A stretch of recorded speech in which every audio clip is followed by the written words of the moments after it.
আসসালামু আলাইকুম। আজকে আছি আমরা বেওয়ারিশ চিকিৎসা ও পুনর্বাসন কেন্দ্রে অরণ্যাবাসিকের পাশে শহীদুল্লাহপাড়া 6 নং ওয়ার্ড পাথুয়া। আপনার এই যে বেওয়ারিশ ভাইটিকে দেখতে পাচ্ছেন, তাকে আমাদের কাছে হস্তান্তর করছেন কিছু মানবিক ভাইয়েরা। তো প্রায় দীর্ঘদিন যাবত আমাদের এখানে আছে এই প্রতিষ্ঠানগুলোতে চিকিৎসাধীন। এখন একটু শরীরে অর্গানে যে সমস্যা ছিল সেই সমস্যাগুলো এখন অনেকটাই এখন সুস্থ। এর সমস্যা হচ্ছে মেন্টাল ডিসঅর্ডার। তো এই কথাবার্তার কোনো হাত পা নেই, ও কখন কী বলে সে নিজেও জানে না। তার বাড়ি হচ্ছে নোয়াখালী, আমরা যতদিন জানতে পারছি তার মুখ থেকে। তার বাড়ি নোয়াখালী বলছে চৌমনি। আপনারা নোয়াখালীর মানুষদের প্রতি বিশেষভাবে আকুল আবেদন থাকবে, আপনারা সকলেই এই ভিডিওটি শেয়ার করবেন। কারণ হচ্ছে এই বাড়িটিকে আমরা চাচ্ছি তার পরিবারের কাছে ফিরিয়ে দিতে। হয়তো তার স্বজনরা তার জন্য অপেক্ষা করছে, ও সেও তার স্বজনদের দেখলে হয়তো বা চিনতে পারবে।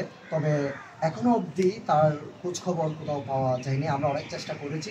তো আমরা সোশ্যাল মিডিয়ার মাধ্যমে অনেক কাউকে পরিবারের কাছে হস্তান্তর করেছি এবং এবারও চেষ্টা করছি যেন এই বেওয়ারিশ ভাইটা তার পরিবারের কাছে ফিরে যায় ও সে যেন তার পরিবারের সাথে একই সাথে থাকতে পারে। যদি পরিবারকে কাছে পাই হয়তো বা সে সুস্থ হয়ে উঠবে, আমরা এই আশা রাখি। এবং আপনারা সকলের কাছে বিনীত অনুরোধ থাকবে, আপনারা সকলে নিজ নিজ জায়গা থেকে সবাই ভিডিওটি শেয়ার করবেন। আপনারা মানবিক কাজে ভিডিওটি শেয়ারের মাধ্যমে শরিক হবেন। কারণ আমরা দেখি বিভিন্ন অশ্লীলতা এখন সোশ্যাল মিডিয়ার মধ্যে চলাচল বেশি হয়ে থাকে, ওইগুলোকে আমরা বেশি প্রাধান্য দিয়ে থাকি। ওইগুলোকে আমরা প্রাধান্য না দিয়ে আমরা মানবিক কাজে সবাই এগিয়ে আসবো ইনশাল্লাহ।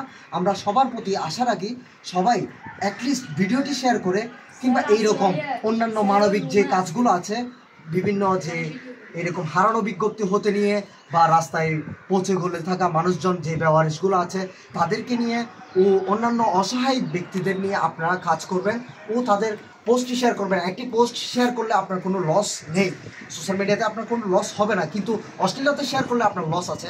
দুনিয়া ও আখিরাতে আপনার গুনাহের ভাগীদার হবেন। আপনি সওয়াবের অংশীদার হতে চাইলে আপনি এই ভিডিওগুলো শেয়ার করবেন, এরকম মানবিক কাজকে অ্যাপ্রিশিয়েট করবেন। আপনাদের কাছে এই কামনাই করি।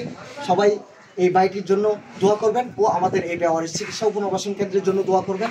ধন্যবাদ সবাইকে। আসসালামু আলাইকুম।